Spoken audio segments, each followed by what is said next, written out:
What's a chi vampire? What's an energy vampire? The majority of people are chi vampires, just in case you didn't know that. And I can argue that we've all been chi vampires at some point in our life. But what is a chi vampire? Well, a chi vampire doesn't necessarily have to be human. But a human chi vampire, vampirism, it's one who feeds off another person's vitality, whether they're conscious of it or not. Quite commonly, they're not conscious. It doesn't mean that they're evil or vicious or anything like that.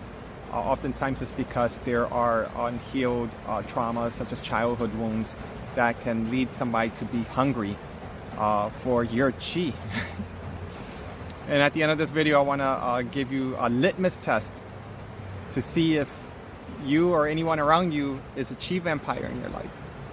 Common symptoms of chi vampirism: cloudy thoughts, exhaustion, feeling drained, having the motivation to do something, and then when you're around that individual, or when you leave that individual's presence per se, kind of like don't want to do it anymore. You just feel like, what's the point? Or you just want to go home and rest. That's an example. They're very subtle, often overlooked, because you just think it's just like, well, you just changed your mind. And that's why chi vampirism is so common, because if you don't know your own vitality, and you don't know your own light, and you don't understand your own sense of self-compassion, if you're that individual, if you're compassionate, then you're fuel, man. You're fuel for other people and beings, because even I think Dr. Carl Jung had said many times, someone who's always dependent on someone, such as codependency, those are archetypical patterns. I think he made these terms famous. Of course it'd be him. He's awesome, by the way. But people, again, based on what he would say, because he's proved it as a very famous clinical psychologist, whatnot. He's proved it empirically, sure, working with thousands of people over the years as a very famous clinical therapist. He refers to empaths a lot in his research. And of course, empaths by nature, they tend to be highly empathic, compassionate, and they are bearers of their own light. And I'm saying according to him because it's what's coming to light right now. He would say, based on his empirical research, and it was repeatable findings, is that one's compassion and their light can be and will be weaponized against them. It's an inherent dance between one who walks with the light, and if that individual has not done their own shadow work, and they're not familiar with their own shadows, it means that they're not familiar with their subconscious and unconscious mind, because they haven't graduated into the darkness of their own nature. They, just like anyone else, they tend to fiercely hide the workings by overtly, continuously attempt to help others. So when you meet somebody who's always trying to help, so like a doctor, a nurse, a therapist, somebody's always like one of those mothers who's always like trying to help you, that's not necessarily compassion, to be honest. That's actually an imbalance. They're actually running a program. Again, it's like an archetype. They're running a program as a way to get high off of that. It's hunger. They're hungry to attempt to fulfill another person's insufficiency, deficiency, or even stagnation in their life, and they will continue to do so. So that's why people like them tend to, especially when they're ready to graduate beyond that archetypical pattern, one of the blessings and curses, you would say, is that they start meeting their own contrasting match. And that tends to be, again, according to Dr. Jung, would be like a narcissist, as an example, because I think he's dealt with so many cases that he had to like go deeper into his research. But as I unravel what I'm sharing, it's important because a lot of people don't put into light the nature of their own light, because you need to see and attempt to identify with your nature and who is attempting to siphon your vital life force. It's important because it may not feel or seem like a big deal within a sense of immediacy, but over time can be the leading cause of many imbalances that can take years to develop. A sense of not even feeling human. It goes beyond depression. And the reason I felt led to create this video is because I know that there's an entire group of people within this ascension process of Mother Earth that in some uniform way, and again, this is based on my experiences right now, that there's a collective right now that they're graduating, haven't had done whatever you would understand as shadow work. Shadow work is very deep and profound. It's more than just working with your demons. You can actually go so deep with it, but that's not the intention of this video. But it's very, very interesting to go deep with understanding, because shadow work starts to open up like the id, or the, how do you call it, the psyche, right? And the psyche, I think the etymology of psyche in Greek, or the root word in Greek of psyche would be spirit or soul per se, and also the mind or something like that, right? So the psyche would be the considerable to the understanding of the subconscious mind becoming the portal into the subconscious, into the unconscious mind, right? And so within the psyche, right, lies the collective of the human collective of traumas, right? Darkness, repression, suppression, distortions, right? Like anything dark that you could imagine that has been suppressed or repressed, right, by self or by families or by communities. You could think of the entire psyche would represent that if you're into like the field of psychology. And a master such as Dr. Carl Jung started to go deeper with the studies of empaths, narcissism, and archetypical patterns, because he saw something very powerful, very spiritual, that helped to open up his personal awareness from just my perspective and understanding too, you know, when I reflect off of some of his readings. And lately, for some reason, he's been speaking to me sort of on a subconscious, like a finite level. And he's been sharing with me information that's profound beyond words. And again, very subtle, so it's not something that I can really truly like open up and discussing, but it's helping me to fill up fragments and allowing me to being able to help to fill up certain ways of cross-analyzing so that I can deliver certain messages. And sometimes, like anyone else, the more you want to beef up your ability to speak in front of an audience, especially with your specialty, well, you look with other people who are just as profound, if not more profound, than you can imagine within your field, right? And I'm in the health field when it comes to the somatic nervous system side of people's health and imbalances, and the cross referencing and the bridge between that and its non-separation, non-linear non-separation of emotional and spiritual imbalances. Quite often they seem to contrast this because people are not aware of them being connected, or most people are more connected to their conscious mind, which brings me back to the chi vampire thing.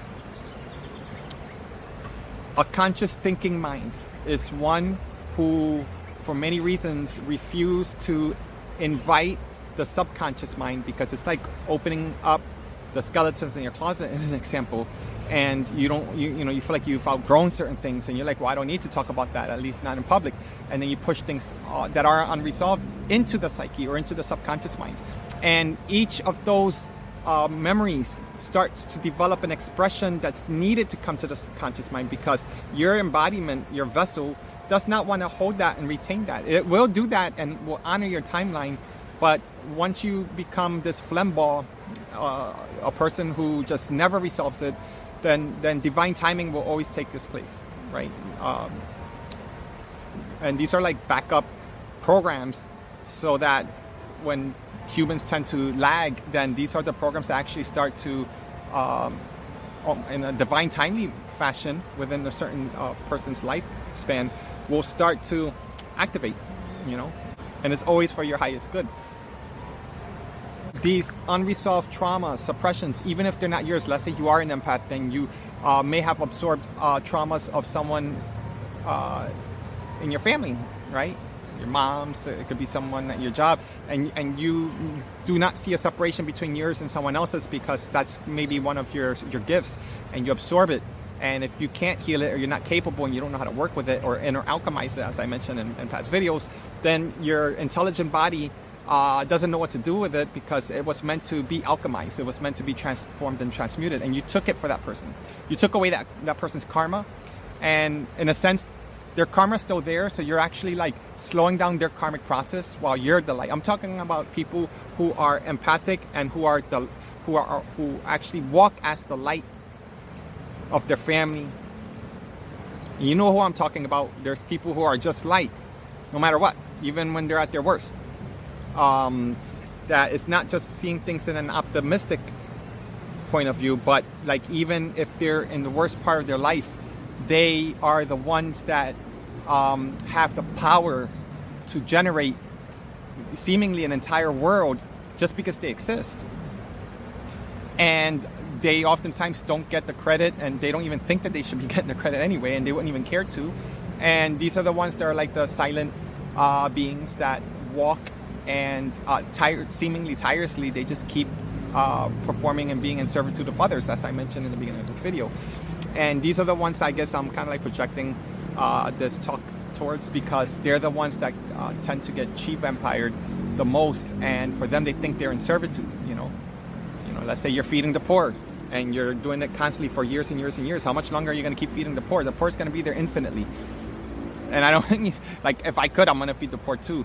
But oftentimes when you're stuck on a 9-to-5 feeding the poor, and I'm using this as an example, I'm talking about someone who's like highly compassionate, and then they just dive into feeding the poor and nothing else exists, not even their health. I met many people like this, by the way. That's why I'm saying this. That doesn't, at some point, it's no longer compassion. Because when you have a strong need to fulfill a prophecy such as feeding the poor, quite often it's a message that you need to fulfill within yourself. There's something in you that's hungry, and you're seeing that in everyone else, so you're attracting that. And then you create a beautiful job function that's going to help the world, and then now you start seeing this new grid work of your creation. But the whole point is that if you're working in a higher capacity of feeding the hungry, then you should be training people. As an example, you should be expanding it so that when you walk away from it, because now you're expanding to do something more expansively along that specialty and criteria, then you should already have other people trained, because you've attracted that. If you have attracted that many poor people that need to get fed, then you're going to attract more people that are like you, and you have to keep it rotating. You have to, because then what you're essentially doing is you're now enabling those who are just hungry. And it talks about like Christ and leprosy. There's a lot of deep stuff that are not spoken, that's actual code. If you look at Christ, I mean, he didn't just stay there and kept nonstop healing people. At some point, he started to say, I can't keep healing everyone. Because if that's the case, then he's here healing the world right now. Do you see him? What is it, that he comes once every 2,000 years to save the world when everybody screws up to just a certain point cyclically, and then he'll come, and then instead of healing the world, he'll move you to a promised land? No. Those are stories that are deep and profound, but people are using their childlike mentality. And again, this is a sense of conditioning that needs to be broke. It's like the egg needs to get cracked so that you can start seeing things for what things are. And it's important that you hear this. It really is. Yeah, it's important. Compassion to its highest regard is observing and knowing the light that you are. And minimalistically is to understand that true compassion is working from a sense of your cup overflowing in abundance. Because when you know who you truly are and you're truly the light, that means you know who you are. And the compassion means that you share your light to your capacity. But if you're constantly just serving the poor and you're just like serving everybody and you're grieving all the time, then it's actually, you're no different than the ones that are hungry. You're hungry in a different scale, but you're not seeing yourself as hungry. You're married to the one that's hungry. And that's, I guess, finally I'm getting to the point, is that someone who has strong, powerful light, they're commonly afraid of their own light, and that's part of their human journey. because the person that's afraid of their light when they were born this way. There are people here that are born with no karma. And believe it or not, there are people here that are born not requiring to heal. And because of that, because those kind of people are afraid of bringing in their ancient remembrance as to why they chose to incarnate, because it was a choice, then they hide from that, and it becomes a shadow, because it seems like a void and a hole, because most of the time these kind of people are born in a family that's not capable, able of helping them remember and training them the proper way. They sending and ship them out and put them in the school system just like anybody else. And the hunger of that soul, they tend to work the contrasting side to start to understand, because they start copying the sickness and the imbalances, as an example, of others, right? And so a powerful soul that's born with no karma, once they start to connect with themselves and they remember, completely registering and remember, they're the ones who tend to disappear, in a sense, because they can work in a higher realm of understanding. And again, it depends. It depends on the individual. And they can smell the chi vampire a mile away. Again, a chi vampire is someone who is not capable of generating their own light for many, many reasons. It's oftentimes traumatizing. And at some point you can't blame that the person had a traumatizing life when they were young, because as an acupuncturist, I've treated so many people. I would say in the thousands by now. So again, it's based on my experiences. And let me tell you something. It's there's more people where I've seen with horrific traumas when they were little kids, things that should have killed them, with horrible things.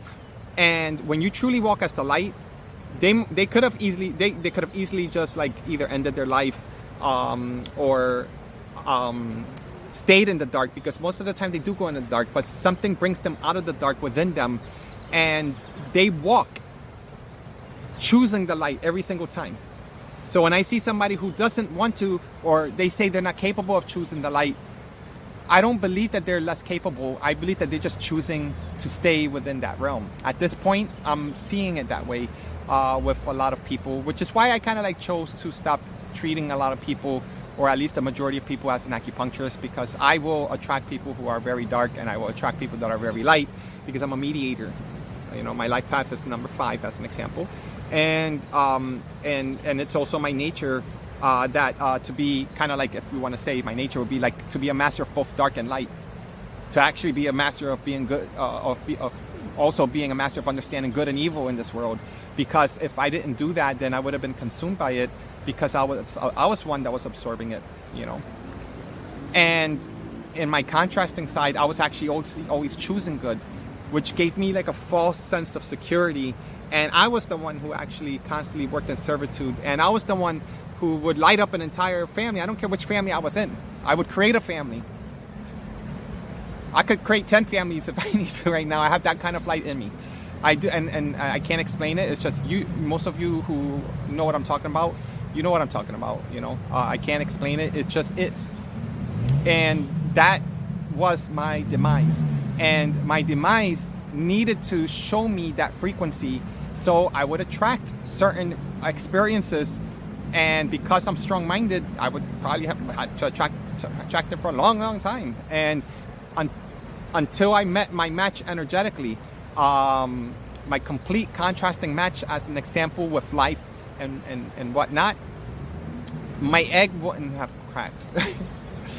And it was necessary. And once you make it to the other side of the way I'm trying to explain things, then you can see how I can explain how I had chi vampires all around me. However, but I in return was a chi vampire around others. Being the person constantly in servitude for others and creating that entire reality, somebody like me, I masterminded the whole thing. I masterminded people needing to be feeding off of me. It was so not conscious, but it kind of was subconscious.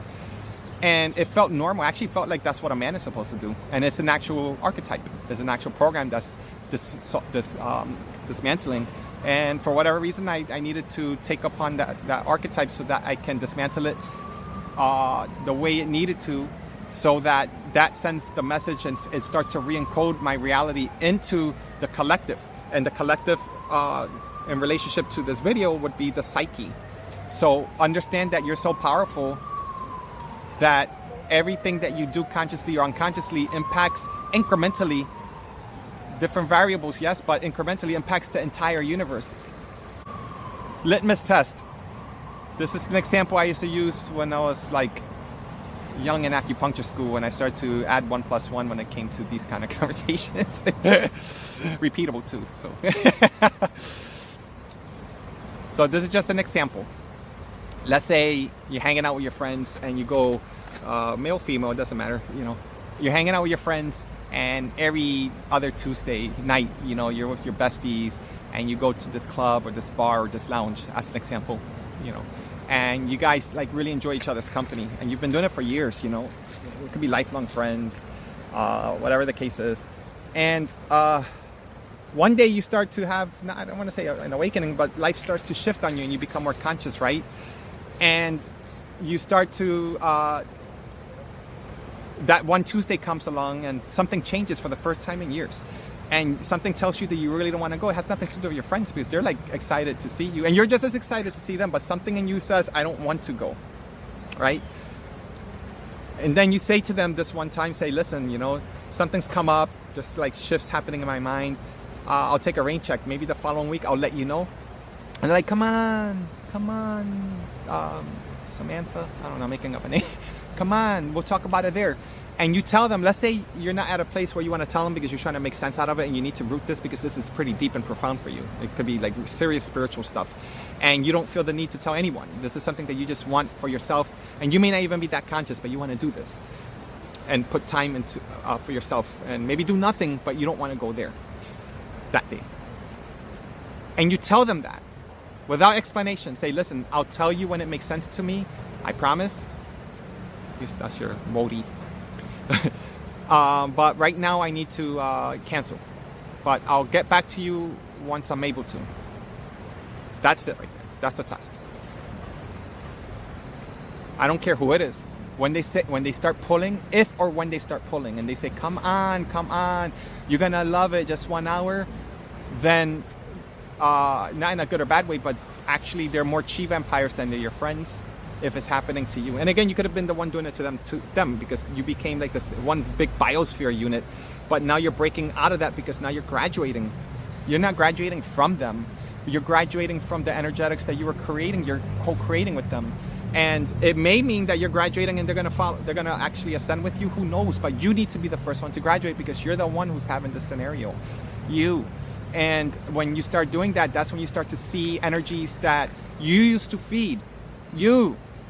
Because the ones that are feeding off of you are not responding or receiving the same exact experiences. I'll tell you why. It's because they're enabling. The only reason another person on the other side of the scale, again, you're the one carrying the light, let's say. And if you're not carrying the light, you're probably not even hearing this message. I'm going to be honest, you know. And that's why I feel like I'm speaking to just about everyone that's watching the video. Because they for them to not be around you is because they betray you, or they're they just like ghost you, and they may be for good, not bad reasons, but they just disappear on you, and they will latch on to somebody else. Point blank. Can't judge them. It's just that they require to feed. Because chi vampires, energy vampires, as I said in my last video, check it out because it's about parasites and technology. We are all chess pieces, and again, you could be high ranking. You could be like you could be a bishop. You know, you could be a rook. You know, not everybody's a pawn, but majority of people are pawns. Because these high-ranking parasites and entities that are actually evolved, I'm not talking about just cockroaches, they're like really evolved entities that are actually highly intelligent, more intelligent than the average human conversation. They actually tap into your biosphere, your network, and they feed off of your subconscious mind of your traumas, the dark side of your nature. And it's as simple as if you go to the basement and you turn on the light, you're going to see spiders, you're going to see all kinds of insects that feed off of that darkness. They just don't feed off light. So they're not inherently evil oftentimes. They're not evil like the way we're taught. It's just, that's just the way energy works, and that's what attracts and works in transmuting the energy of pure darkness. So if you're not aware of your darkness, it's not about invading them and killing them and praying against them. No, it's about mastering that. Because then once you change your environment, then the parasites have to change. Once you change your environment, then the people around you will change. And they have to, because they are married to those parasites more than they are with you. They'll call you crazy if you said that to them, and the whole point is not to tell them that, because again, you're in your journey working on understanding how you were also that person the same. You feel what I'm saying? Because being in this world, there's energies that are benevolent and are not, that never incarnated here or are just not in our frequency, but they coexist with us. So to understand a chi vampire and the litmus test that I mentioned, it sounds simple and it's actually fun, but it actually could be disturbing after a while. Because once I kind of like give you that seed, there's people that I told, like clients and patients, and they actually tested it. And a couple of treatments later, they came to me like really annoyed because now their friends like, why are you making a big deal out of this? And I kind of like disturbed something. But no, seriously, because it means that that person didn't make space for you to change. What the hell is that? You know what I mean? And that was my experience. Like, there's like not many people in my life in general, and I'm not pointing anybody out. Just in case there's somebody I know that's watching this, I'm not talking to you. I'm not that kind of individual. And everything I say is like a story, so I could be like, not, you know, everything I say is like a story, because the whole point is to unravel my reality in the moment, because I know that there are codes that's going to help other people. This is necessary. I'm like life coach for the whole world. I'm like dad. I'm like your dad. I'm like everybody's father. I'm like big brother, man, you know, to all of y'all. So I'll speak to anybody just like I'm speaking to myself. I'm big brother to my own self. You feel me? That's all. So big brother doesn't mean you have to agree with him. You can disagree with him. Big brother doesn't even care, because big brother's going to live his truth. Right? Y'all can understand that. I don't know. I'm an only child. So I do have a brother and a sister, but from my father's side. And I love them just like siblings, right? I do love them. If I see them, I haven't seen them in years. But I wasn't raised by them. So my half brother, he's older than me. He also is an only child. Isn't that weird to have a brother and me and him were both only children? I guess it's not weird, but it's weird now that I think of it. Anyway, it's not about, because once you become aware, even if you don't change even if you don't change the scenario, then the scenario will change. Your environment changes immediately. You become the observer of your own game that you've been playing and entertaining yourself and others, as of this example that I led to. And there's nothing wrong with it. It's just now be the observer while you're in it, because then you can now become and learn how to become a master of being observed, of being the observer when energies start to kind of like provoke you. And this becomes invocation, no longer provocation. You change it. And the more you do it, then what happens is that then that lesson ceases to exist. Why? Because you naturally, by nature, you naturally change your frequency, and that particular programming, the archetypical pattern that feeds alongside with the same frequencies as parasites, mid to low frequencies, again, like basement type stuff, subconscious mind type stuff, and there's parasites that also feed off of that frequency. That's why, you know. So that what happens is that then you start working in the light. It's not like the darkness disappears in my life. No. It's just that now I'm walking through the darkness, and I can just chill in the darkness just like anybody else. I don't drink, right? But I could just grab a beer right now, drink. I could drink 10 beers and I won't get drunk. Why? Because I live high. I live high because I live in my meditation to a point where that even as I'm speaking, it's meditation. You know? So I see things in a different parameter, because Mother Earth is actually that right now. She's actually in a 5D frequency, but people's technologies within their archetypical programming, they need to start deprogramming by absolving that, by no longer walking as a person that's trying to be healed. Again, to the particular people that's resonating with me. Because what happens after you heal? Oh, shit. Now, after having said that, you're going to say, this guy didn't heal. He's a little bit weird. Yeah. No. What happens after you heal? Once you walk healed, that means that two worlds started to become one. Means that your intelligence, your conscious intelligence, you've mastered within your life's experiences. And your emotional intelligence, you've refined and you've mastered. And once those two worlds not just collide, but they start to integrate, then you open up space to a frequency that will not make sense in any video that I can create. Well, give me some practice and time, I'll try to make it sense. Have fun with it, right? Then you realize that you're not here to heal yourself or anyone else. That's very Christ, man. You gotta read scripture. You know what I mean. You gotta read scripture. Go to church. If you've been following my videos, then you're gonna see the humor behind me. Alright, anyway, so you become the walking altar. You become the walking prayer. It's no longer a philosophy. It's not just a saying. It's just you to you. If you're alone, it's the same as if there's a big group of people. Right now, I'm still working with this whole video cam thing, but if I was speaking with something that was really interesting to me and people really wanted to hear me, and yeah, I'd be nervous like anyone else, but if it was a panel of anywhere from 50 to 2,000 people right now, I would speak. I would turn on, right? Because I'm just a vessel. And we've all collectively looked at this and agreed upon that. And yeah, I don't have that kind of experience, but I know I'm able to and I'm capable, you know, of doing that. Doesn't matter. And it's, for me, it's no different than if I'm alone in the woods in a cabin all by myself. Anything horrible could happen to me. Actually, many horrible things happen. I'm actually not really here. This is me creating. This is actually a hologram of me. I got good. You're here and you become the walking revelation. It's no longer a book like the book of Revelation. You become the one who bridges the unconscious, the subconscious into the conscious realms. And the challenges now change and they shift. And that's why oftentimes you need to start litmus testing your friends, family, and anyone around you, because someone like you, everybody's family to you. Anybody that knows me, anybody's just family. I probably annoy family members because I see anybody. I'll see a person, a stranger in the street, and that's family to me in the moment, you know.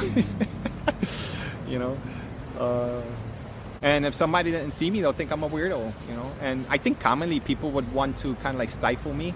I probably wouldn't be able to want to hang out with myself neither if for too long, I think. I don't know.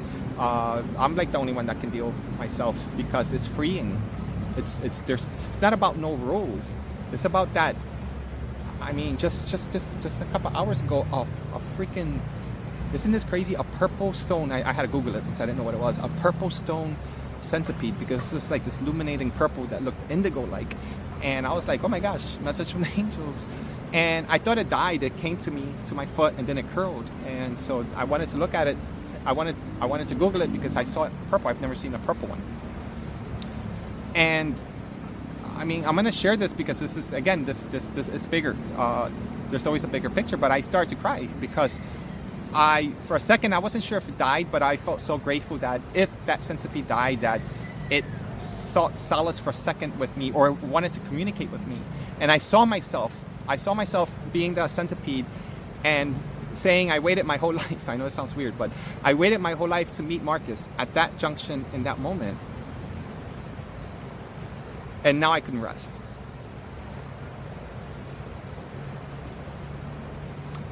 And I saw myself as the one that waited my whole life to connect with that centipede. And it was subtle. It was an entire conversation. I'm making it longer than what it was. But there wasn't anyone around, but it wouldn't have mattered. You would think that I was grieving the death of somebody. And it was a release. It was a language between me and the centipede. And it told me to put in a prayer of light of this centipede and its entire evolution. There was trauma. And if I didn't do my work on my shadow work with real life trauma with humans, then I wouldn't be able to refine myself to that of an insect.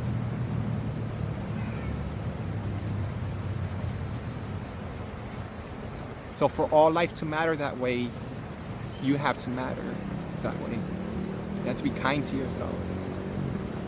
It's not just saying I love myself, but you have to vibrate as love. And I know there's all the gurus that are saying like that. But the insects, the elementals, even just simply playing basketball, dancing in tears in your pajamas at night, just because, that becomes the medicine. And you shouldn't have to explain to anyone, because if someone works at that frequency, which is not very common, not that way, at any age, then they're going to block you. And then you're going to lower your frequency because of them, because of you, because you allowed it to happen and you didn't learn and work with it. So that's what accountability means. And then you use this accountability to account for. That means like you took $100, you accounted for each dollar, and now you could buy something with it. That's what accountability is. Now you work with the energy exchange. It's the same thing. When I say accountability, it's not just to own it, but it's to hold yourself accountable for that moment.